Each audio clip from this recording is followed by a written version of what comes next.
Welcome to the Black Entrepreneur Experience podcast, inside the business, buzz, and brilliance of Black entrepreneurs. Here is your host, Dr. Frances Richards.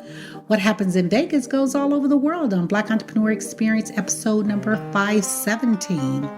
Thank you for joining us as we elevate the Black Entrepreneur Experience by interviewing CEOs, thought leaders, innovative thinkers, and Black entrepreneurs across the globe. I'm your host, Dr. Frances Richards. How would you like to block your entire screen when an unauthorized person looks over your shoulders to view your documents? Our next guest is founder and chief disruptor of Smart Eye Technology. Welcome, Dexter Caffey. Thank you, Dr. Richards, so much for having me on your show today. It is our pleasure. Why don't you fill in the gaps? Share with our audience what you'd like them to know about you and your business.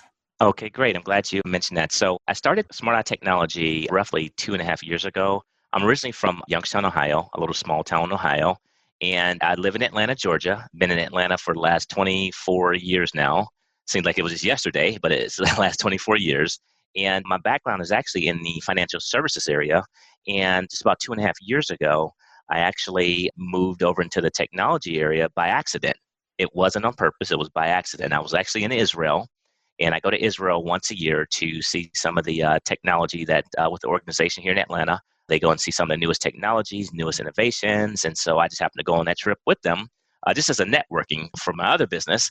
And I just happened to sit next to a guy at a cybersecurity conference, and he and I were talking. And as we were talking, I noticed when I looked at his laptop screen, I saw documents. I saw Word documents. I saw PDF documents. And I just said to myself, why should I be able to see any document that's on this cybersecurity guy's laptop screen?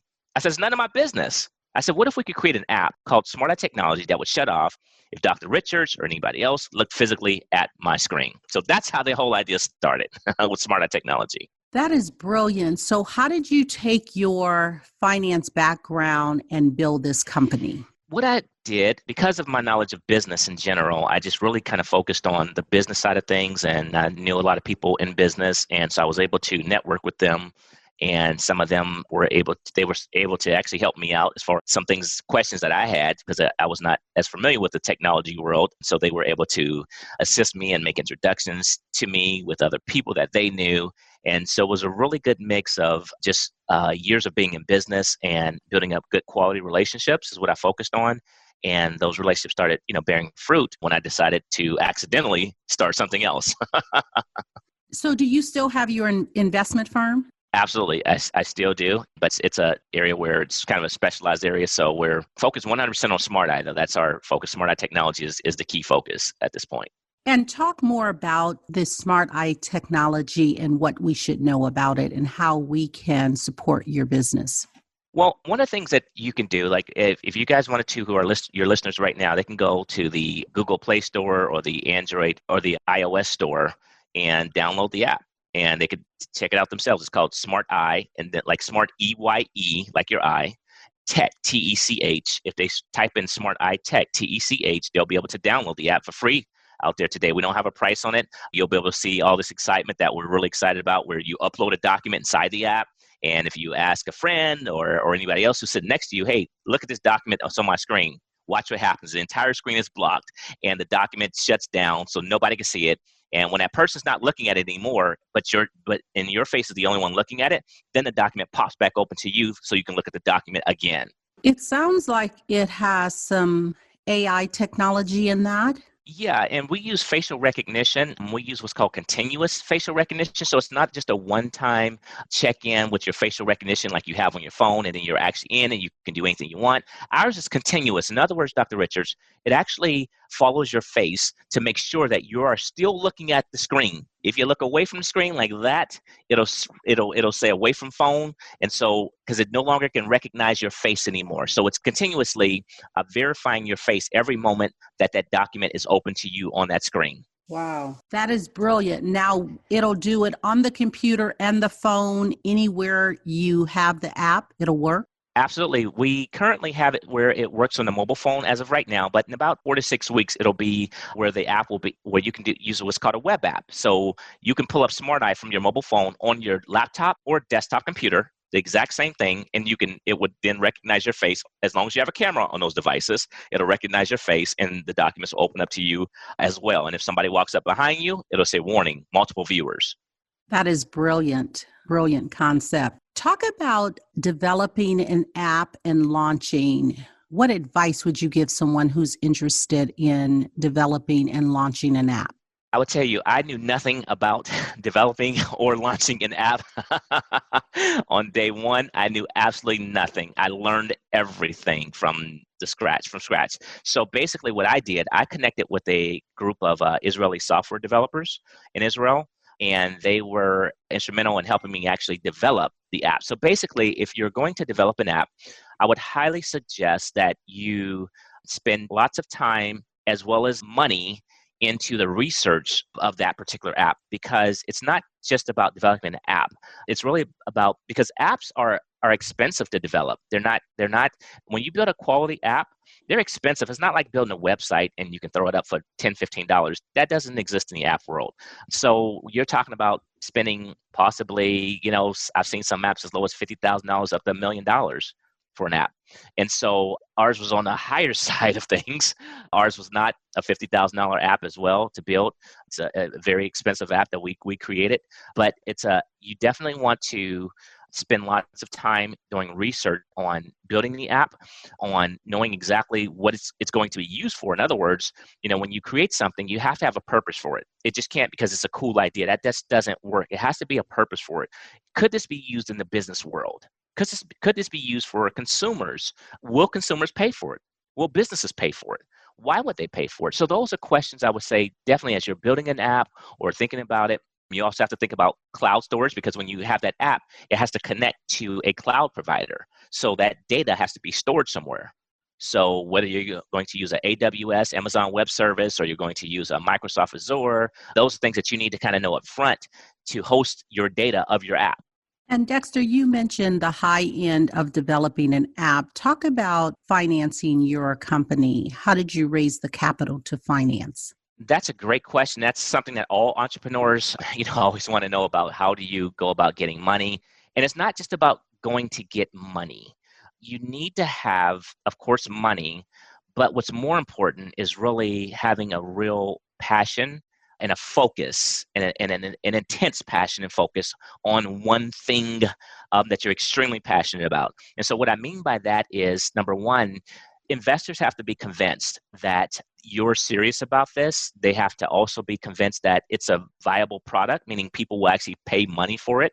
They also have to know that you're going to be wise, with their money as well. So finding those investors, normally people start from friends and family. My family doesn't have any money, so as a result, I had to find friends with money.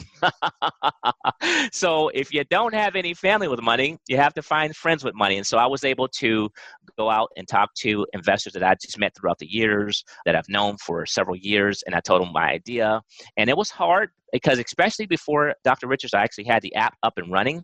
Just telling people about what we were about to create was the hardest part, because you didn't have anything physically to show anybody.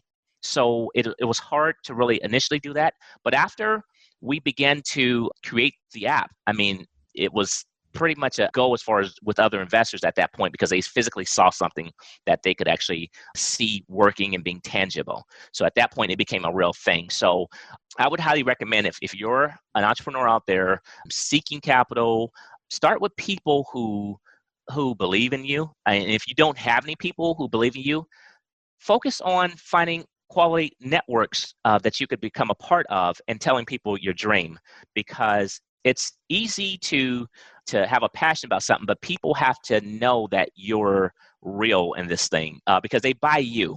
They're not buying your thing, your product, whether it's a hair care product or whether it's an automobile product. They're buying you. And so they have to know that you're the person that they want to, they're putting money in you. That's what they're doing at the end of the day. You talked about going to Israel to find the tech people. What's interesting is you really never, and I should say I haven't, I'm going to speak for myself. You hear a great deal about the tech space in Israel. Share about that, might be a gem there. Talk about that, about the tech space and the people in Israel and what they're building, and if there's a way to connect. Yes, I didn't. I have visited Israel in 2015 for the first time. And I went with an organization that was mainly kind of humanitarian. They went over there and they were involved in different programs that fed some poor individuals in Israel, helped out families in Israel. So I went over there with that organization, really saw Israel from a humanitarian side, and I was able to go in places that a lot of people have never seen before or even heard of, and saw, Israel from a humanitarian standpoint of view, some of the things that they did as far as helping out a lot of unfortunate, people in Israel who are poor. I saw a lot of those things. And so I was really excited about seeing Israel just Israel the first time ever in my life in 2015. And so what happened when I came back from that trip, I happened to run into another guy that I knew in Atlanta that ran this organization that went over to Israel to look at different technologies. He said, "Dexter, I heard you just came back from Israel." I said, "Yeah." And he said, "You need to go to Israel with us to see the technology side of Israel." I said, "What do you mean technology side?" I said, "I saw the humanitarian side." He said, "No, you need to see the technology and business side of Israel." And I said, "Okay." So I called my wife and I said, "Hey, I'm going back to Israel next year." And she said, "What?" And so I went that next year, and I couldn't believe all the technology that I saw in Israel. It was like my mouth just dropped wide open. They're an insanely huge tech hub. It gives Silicon Valley a run for its money. The technology is insane in Israel. I've been in so many different meetings and seen so many different types of technologies in Israel. And, one of the reasons why I chose Israel to develop it was because when I was in Israel, I understood from visiting Israel that they have a mentality in Israel. The mentality is if they don't understand something, they'll figure it out. So I knew that I was bringing something to the table that was very difficult. And as a result, I said, who do I want to help me try to create this crazy dream that I have that's never been done before in history? And it was very easy for me. And I said, I'm going to go to Israel and see if I can get this thing done. So I went there, and it's an amazing product. Were they very receptive and open to bring you in and to collaborate? Absolutely. In Israel, the one thing that I love about Israel and what a lot of people don't realize, Israel is extremely diverse. I've met so many Ethiopian, Black Jews in Israel. My friends today, I met different other nationalities of Jews in Israel that were from Spanish Jews in Israel. It's a tremendous diversity in Israel, tremendous diversity. And so I felt at home, and it was easy for me to communicate. They speak English in Israel very well. I've learned to speak Hebrew, so I can speak Hebrew as well. Not as fluently as some of my friends, but I can definitely speak Hebrew pretty good. And so I was able to learn to understand the Israeli culture. The Israeli culture is a very forward, basically, they're very straightforward culture. In other words, it is what it is with them. They say exactly what they mean, so there's no sugarcoating. And so that was one thing that I learned being there throughout the years. And so because I knew all this and I understood it, I just knew it would be a perfect relationship to create in that situation. Is there a social cause connected to smart eye technology? Well, as far as socially, the thing that we want to focus on when it comes to it is a business app. I would say it's definitely a business app, but we do plan to do some social things, which we're just a startup right now, so we're not at that level yet where we can be as social as we'd like to be. But because of we do have the people working at Smart Eye, we probably have roughly about our workforce is probably 80% women. We're a small company, but we have roughly about 80% women and in the organization and just a few of us guys. So as far as creating opportunities with women and other minorities, it's something that's a natural thing for me to do. It's not even something I have to think about. It's just natural. It just happened that way. So that's one of our ways of actually creating an environment, because typically in technology, it doesn't look like that. Absolutely. Dexter, talk about what are you most grateful for right now in your life? Well, I would say the things I'm most grateful for is having a good team of people to work around, and having one thing, and having a supportive wife who hears my crazy ideas that I can come home and, and tell my crazy ideas to. And she looks at me and say, "Okay, yeah, I believe you. Go ahead, continue." And so having that there, I would say I'm grateful for my mentors in life that I have, extremely great mentors that I found throughout the years who were able to help me in business as far as make introductions, as far as understanding, where I am at every stage of where I'm at. So those are things that are really, I'm grateful for, because in life, we won't live forever. And so to have people in your life that puts an impact on you is what I really love the most. And that, like I said, from the team that we have at Smart Eye, from my wife and from my mentors, those are three areas that I'm truly, grateful for. Speaking of living forever or not, talk about your legacy. When it's all said and done, Dexter, how do you want to be remembered? I think I want to be remembered as somebody who cared about other people, somebody who loved other people despite of who they are, or what their actions were, that I helped other people. I have a thing when I was growing up in Ohio, my mother, she used to always take me to and have me take around in my car older widows.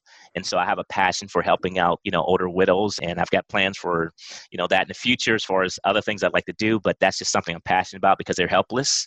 And so for me, that's something that I'm passionate about. And I just kind of got into that by accident from my mother having me, me being busy trying to study in college, and have my mother, hey, you need to take my friend such and such somewhere, because she has no husband, so and understanding that those things are, when you do those things, it's a wonderful thing to do, but also some of those widows can tell you, hey, I told you to go to the store for me, but you bought the wrong thing. So those are things, but it just comes with the territory. They say what they need to say, and you just smile and you say, okay, let me go back to the store and get exactly what you needed. So, but those are things I love because that's real life. Those are real people. And so for me, I'd love to be remembered for helping out other people and seeing other people succeed, whether I could help them or not, just being a person who really loves and promotes other people as far as helping them make their life better. And that's what I want to, if I can make somebody else's life better, that's what I feel like we're doing with Smart Eyes, really helping lives become better through protecting the privacy of document and the privacy of information that people have, they don't want being discovered. Talk about your top 2 influencers and what lessons did they teach you? I would probably say I have a mentor. He's a male here in Atlanta. And one of the things that he taught me was about networking. And we went to several events, and he grabbed me aside. He's Jewish. He grabbed me aside and told me, when I had my name tag on, I think I had on my left-hand side, he said, don't wear it on your left-hand side. Make sure your name tag is always on the right-hand side, because that's naturally where people's eyes look at. So for me, for somebody to kind of grab me aside and say, hey, listen, you need to do it this way. I mean, to me, it humbles you and it makes you say, wow, this person really is cares about me. So, and the other mentor I have in my life, who's a female, she has been in technology forever. So she's made introductions to corporations that we're talking to right now. And to have somebody like that in your life who sees where you're at and sees, if I can just help this person a little bit, they can take off. So having people in your life, mentors that can help you move to the next level and can have been there and done that and see where you're at is vital to your success. Vital. It's not even a question. If you don't have any, go find some. Go to places, go to networking events that do cost money. It does cost money to go to networking events. Go to expensive networking events. Go where the people have money to pay, where it may cost you $250 to go to an event or $1,000 to go to those events. Go to them. Spend the money. We spend that same money on other things like, I could spend that same on food or this and that. I'd rather spend it for those types of events instead, to focus directly. And you may not find somebody immediately, but just keep doing it. And you'll find people who will mentor you and will help you, because it's vital to your success. You have to have somebody in your life that cares about you, first of all, and wants to see you successful. Dexter, there are so many brands that are dominating. Talk about a brand or a business that's dominating that you admire and why. I think Tesla is what I really admire. Elon Musk, I admire his completely different way of thinking. He goes completely against the grain. This is somebody that I admire from a business standpoint of view, and has gone completely against the grain of what other people said he should do, never listens to him, does exactly what is in his heart, and look what he's built. And I understand he has a new technology that's coming out. It's neural technology. Have you heard of that? Haven't followed it as much, but I've heard glimmers of it, but I haven't followed it as much. I've been so much into Smart Eye. Absolutely. And speaking of Smart Eye technology, what can we do right now at this very moment to support your business? I would say download the app and share it with friends. Share the app with friends, because the way Smart Eye Technology works is that when you download the app, if you want to share a document with somebody, it has to be somebody within your contacts. So if you have people in your contact, we have a little link inside of Smart Eye Technology. When you download the app and you click on the little thing, which you call a hamburger, little three lines on the app, we call a hamburger. Click on that little hamburger, little three lines, and you'll see a list of items. At the very bottom, you'll see where it says invite a friend. When you click on invite a friend, you can share that app, share the Smart Eye app with a person through text, through WhatsApp, through email, however you want to send it. You'll be able to send them the app and tell them to download the app, and you could send them documents back and forth. And so that would be, I think, one of the biggest things that we're doing right now is having people use it and test it out and see how everything works from there. So that would be one of the biggest things right now, what we'd love to see your listeners do. Do you have Smart Eye Technology in any type of businesses that are using it, or is it only consumers? No, right now we have consumers using it as well as businesses. We currently have 3 companies right now who are testing it out as we speak over the past, couple weeks, testing it out as we speak right now. But also we've got probably over close to almost 2,000 consumers using it right now as we speak. If your listeners could go and download it, it's Smart Eye Tech, like Smart Eye Tech, they'll be able to pull it up and start testing it out themselves. We have a lot of consumers using it. So it's for consumers as well as businesses. Consumers can send documents to their friends and different things like that, so that their friend could be the only one who physically could look at that document on their mobile screen. I am thinking of so many markets that can use this. That is a brilliant idea, especially I'm thinking about HIPAA and the healthcare industry. Absolutely, and those are just a few. And also one of the biggest use cases that we've talked about, Dr. Richards, when it comes to Smart Eye Technology is for invoices. A lot of times, if you sent me an invoice as an example, you say, okay, Dexter, this is from Dr. Richards, pay us our $20,000. And what'll happen about maybe, let's say, an hour or two later, I'll get another email supposedly from Dr. Richards saying, hey, Dexter, it's great to talk to you today on a podcast. I'll tell you what, can you change our wiring instructions that I sent you earlier a couple hours ago? Because we had a change of our banking instructions. That wasn't from Dr. Richards. That was from a hacker. So the hacker sent that information. So if I send that $20,000 over to supposedly Dr. Richards, it goes right into the pocket of a hacker. And that's what's happening. So Smart Eye Technology stops that, because when you send a document through Smart Eye Technology, it goes from Smart Eye Technology app to Smart Eye Technology app. Therefore, we're not going through your emails. That is brilliant. What problem exists today that you would like to solve? There's a big problem when it comes to e-signature. So if I send you a document right now, how can I verify that it was you, Dr. Richards, who physically signed that agreement? Yes, I see your name. How can I prove that it was you who did it with your hands, who actually physically signed that agreement? Do you ever send off like electronic signatures to somebody? Do you know if that was the person who physically did it with their hands? Do you know that? No. So what? And speaking of that, it's so interesting because I've sent out like literally 10 documents this week that I needed signatures on. And You're so right. Even my own personal signature, it's just typed with like the font. So it's not legitimate per se. Exactly. So what we've done inside of the Smart Eye Technology app is that we have signature inside of the Smart Eye Technology app. And so when you go to sign a document, it does facial recognition, continuous facial recognition every second that document is open. So now you can be assured that it was me who signed your document when you sent it to me, because that document only opens up to just my face and stays only open to just my face. Wow. That's the difference. Brilliant. That's the difference. So that's what we're doing inside of Smart Eye Technology, is really changing the world and verifying e-signatures. So now you can be assured that you're the person who actually signed, that I'm the person who actually signed your agreement. That is huge. And at the moment, there's no way to determine that at all. None. That is brilliant. Talk about the person, Dexter, in your legacy that has impacted you the most, and why. Let's say my father, probably, who passed away about a year ago. Definitely, because he taught me a lot about business, taught me a lot about dealing with people. I remember when I used to sell life insurance with him while I was in college. And I remember he went to this lady's house who I didn't think that she could afford to buy the life insurance. So it was this it was in a the projects, really kind of bad area. So I was wondering, thinking to myself, Dad, we're dressed up in suits. I'm thinking like, Dad, why are we going over to this lady's house? I said, this makes no sense. I'm thinking this in my head. And I believe I even questioned him, and he didn't say anything. So we got out the car, and so we went to the house. And so she sat down and she looked at the policy, how much it would cost. And she said, I just can't afford it. She said, I can barely afford to buy my medicine. So what he did, he reached in his pocket and gave her money for her medicine. So he wasn't going in to sell her insurance. He's going in to help her out. So that's how I want to be. Wow. Thanks for sharing, and our sincere sympathy for the loss of your dad. Absolutely.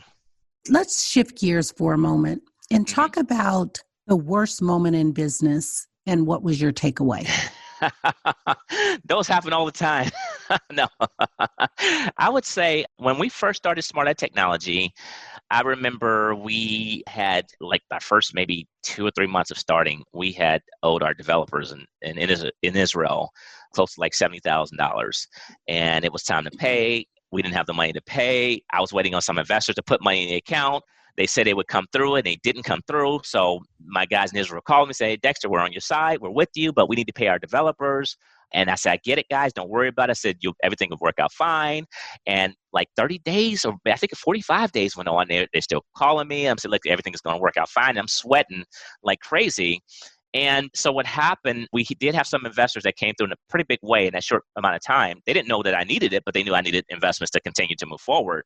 And that amount was covered in a heartbeat. And I told my guys, I said, I told you everything will work out. Just don't worry again. Don't worry about that. So, so it was very challenging. And I remember walking in the office, and I only had one person working with me at the time.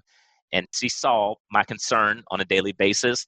And she was quiet, didn't say anything, respected it, but knew what was going on. And so it was like the biggest challenge ever, because I knew what I wanted to create, and I knew that we needed to continue to do that. So it was nerve-wracking for me, but we got through it and moved on to it and raised millions of dollars, after that. So that's what we've done.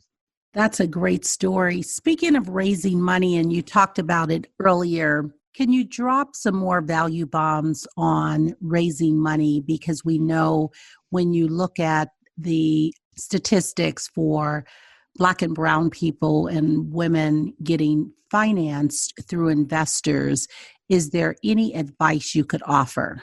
Yes, I would say it depends on, again, your product that you have. I would say you have to find the right investors who believe in you. In other words, spend time with with potential investors who you think would be a good fit for you personality-wise, because not every money that comes into your organization is good money.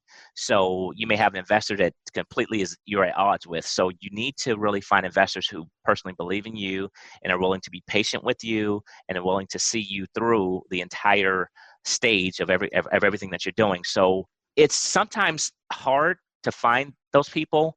I know a lot of your listeners probably can relate to that, because it's hard at times to find those people. And so I would say that keep going. Pick up the phone. If you don't have family who have money like I didn't, you have to call people who you know that could have money. And I would say those people should probably be people who have been investing in things before, or they're entrepreneurs themselves and can understand your way.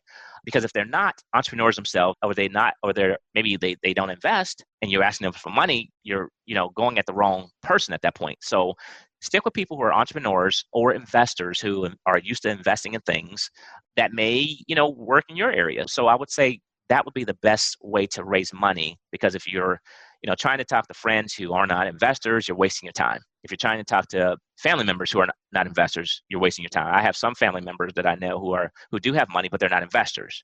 So I'd never even thought about asking them ever, because they're not investors. So why would I ask you? You're not an investor. You're a saver, but you're not an investor. You talked a great deal about networking and surrounding yourself with people that can help elevate your mission. We're in different times with COVID-19. Talk about moving through that networking space and meeting people during this season. I would say this is actually a challenging period for every business as far as this environment, because we have to do things differently. It's not impossible, but we have to think differently, which is good, because it makes us be more innovative of how we approach things. So I would say the telephone still works. We see these Zoom calls still work, and you're able to actually reach out to people and have more time with them, because they are not running from meeting to meeting to meeting to meeting. They have time to now actually talk. 6 months ago, they didn't have time. Everybody was so busy. So nobody wanted to sit down. Nobody knew what Zoom was 6 months ago. Now everybody knows. So I would say learn how to be more creative when it comes to networking. Learn how to be strategic at it. In other words, focus on people who you think could have an impact on your business. In other words, they could also not just invest, but also bring relationships to help grow your business. That's so important because if somebody gives you $100,000, $20,000, or $1,000,000, doesn't matter what the amount is, they have to bring something to the table that can help the business go forward because that's what you need as an entrepreneur because you can't do everything by yourself.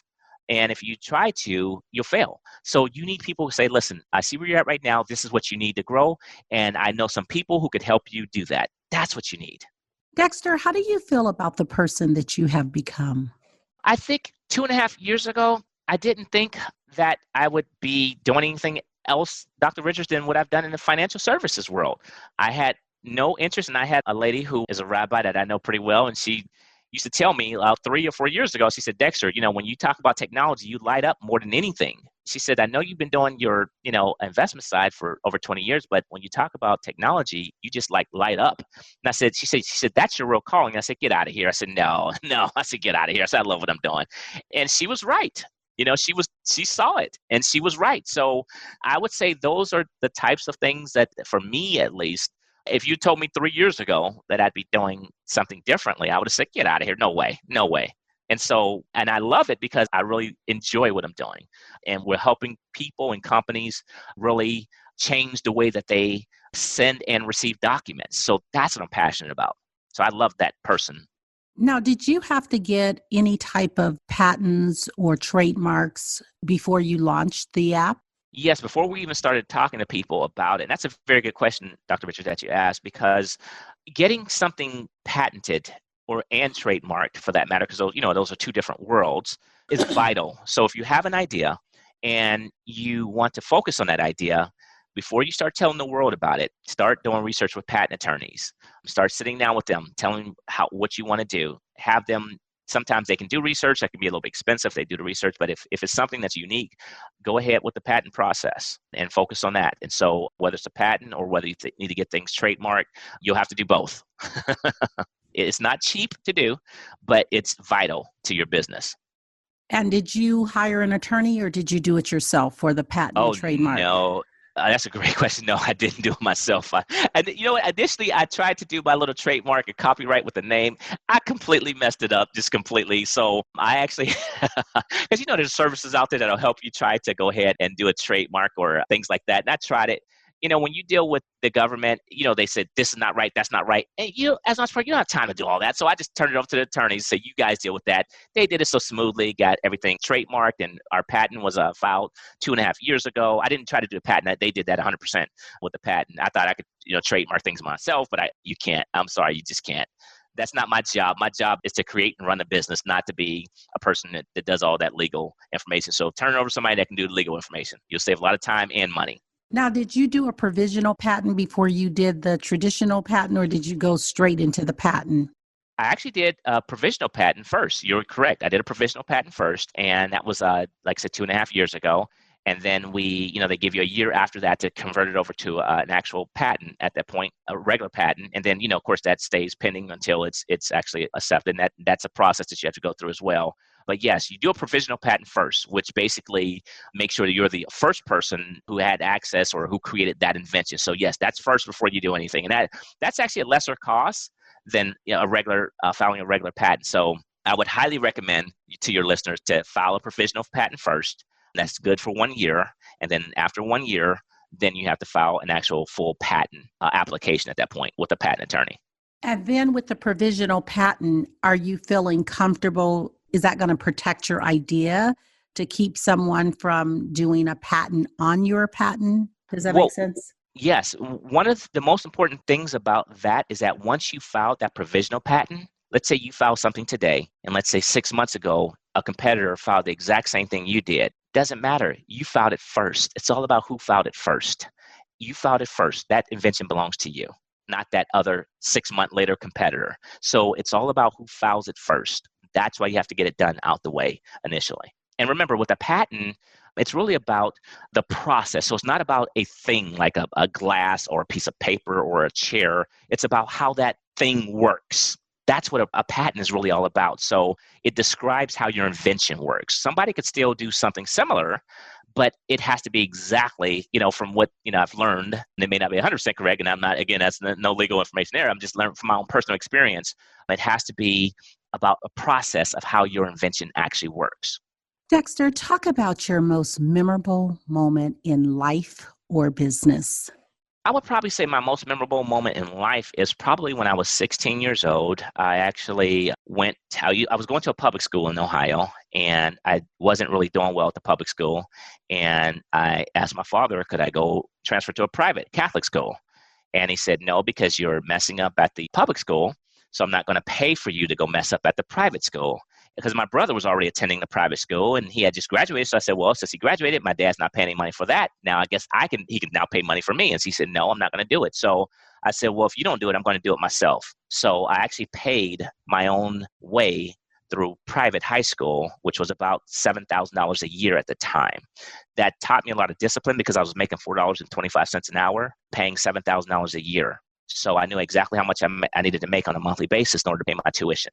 It was very difficult. I lost a lot of friends because some of the friends at the old public school thought I was trying to be too good going to a Catholic school. And so I lost a lot of friends there. And it was very difficult to make new friends at the new private school because everybody had already their established cliques already. So I kind of found myself in a lonely world. And so I worked, and I had a mentor at that time who was a mentor to me at the private Jewish country club where I worked at.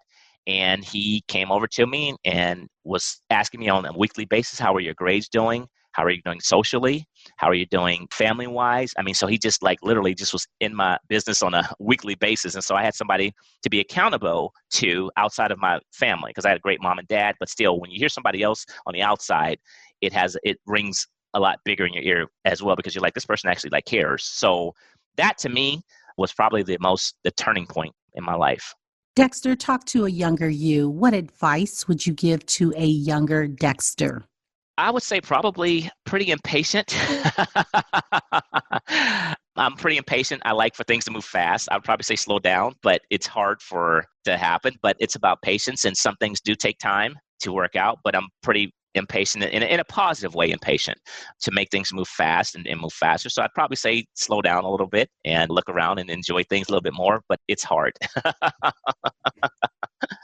Dexter, if you conducted this interview, what is the one question you would have asked yourself? I want you to ask the question and answer it. I think it's the question of why. Why are you doing what you're doing? Why? Because if you can answer that question, I think for me, that sums up your passion, your very existence. I mean, so the question is why? Why are you doing what you're doing? Why did you start that business? Did you start that just to make money, or did you start that because you really saw a need and you were passionate about fulfilling that need? So really the question is why? Why did you do that? Why did you start that business? The answer to the why that I'm asking myself is because I wanted to be able to bring back privacy to people. Everything is so public now. Everything is so public. So I wanted to bring back privacy to documents. I wanted to bring back privacy to ensure that when I send you something, Dr. Richards, that it's only you who could look at this. I wanted to bring real privacy. So that's my why. That's what it's all about. Privacy and control over documents. That is my why. We've come to the part of the interview. It's called Fun Facts Lightning Round. I'm going to ask you a series of questions, and I'd like you to give me very quick answers. If there's something you desire not to answer, feel free to say pass. Are you ready for the Fun Facts Lightning Round? Let's go. The last movie you saw? The last movie I saw, I think it was Devil Wears Prada. I like that movie. You relax doing what? I relax riding my bike. I ride my bike 15 to 20 miles per day. Your favorite singer or rapper? My favorite singer is probably favorite rapper is probably Drake. I know some of his lyrics are a little bit challenging at times, but I like his style. As far as singer, I like more jazz. So it's hard for me to say a certain singer. I'm more into jazz than actual regular songs and things like that. Your favorite dance song? My favorite dance song it's a pop song from back in the day. It was a song I like to work out to. Black Box is a group. And I can't remember the song, but I know exactly what some of your listeners don't know what I'm talking about. I can't. What food you eat every week, no matter what? No matter what, it is fish. I would say baked chicken, baked fish and baked chicken, probably every week, no matter what. Probably my two things I do eat. Your favorite month? My favorite month is probably October. I love the fall. Do you work out or hit the couch? I work out daily. I walk, depending on which day, I walk about 8 to 10 miles per day, but I'll ride my bike. If I'm not walking, I'll ride my bike 15 to as high as 20 miles per day, 7 days a week. And your first job? My first job, I was a janitor at a school, and I got fired from my first job because, you want to hear that story? You don't want to hear that story. You have to tell the story now, Dexter. Okay, I got fired on my first job after maybe 6 months or so because I was working there and I was a janitor. We were cleaning out elementary school where I used to attend elementary school. So I was a janitor. I think I was 16 at the time. And the boss wanted me to mop the floor. And we only had maybe 10, 15 minutes left. And the floor, those long school hallways? And I said, there's no way I can do that in like 10 or 15 minutes. And I said, this will have to wait till tomorrow because it's impossible. And he said, no, that has to be done today. So when the kids come back in, it'll be mopped. And then I said, no, I can't do that. He said, and then he said something else. And I said, listen, this is what got me fired. I said, listen, one day I'm going to own a business and you're going to work for me. And if you don't work for me, your kids are going to work for me. Wrong thing to say. Wrong thing to say. Dexter, you were a very smart kid. Yes. So it's apropos that you built smart eye technology. Yes. And my dad friend who got me the job and was the boss there called me in the office the next day and said, Dexter, you can't tell your supervisor that he's going to work for you one day. You can't say those things to somebody like that. I said, but it's true, And so and that's what happened. So, and that day I was let go. That is a wonderful story. Thanks for sharing. Dexter, thank you so much for spending time with us on Black Entrepreneur Experience Podcast. Before we let you go, why don't you share with our audience the best way for them to connect with you and to do business with your company? I would say go to our website. You can go to Smart Eye, that's Smart EYE, then the word technology.com, Smart Eye, technology.com, and reach out to us, send us an email, and we'll sit down and talk with you or your organization or however you plan on using the app. But I would definitely say go to the App Store or the Google Play Store and download the app today for free. Doesn't cost you anything. Test it out, play around with it, and give us some high stars on the App Store and the Google Play Store. Give us 5 stars. We'd love to see that. Thank you, Dexter. That is a wrap. Thank you so much for having me on your show, Dr. Richards. Thank you. Thank you for listening and subscribing to Black Entrepreneur Experience. We would love for you to leave a review and rating on iTunes and share with your friends.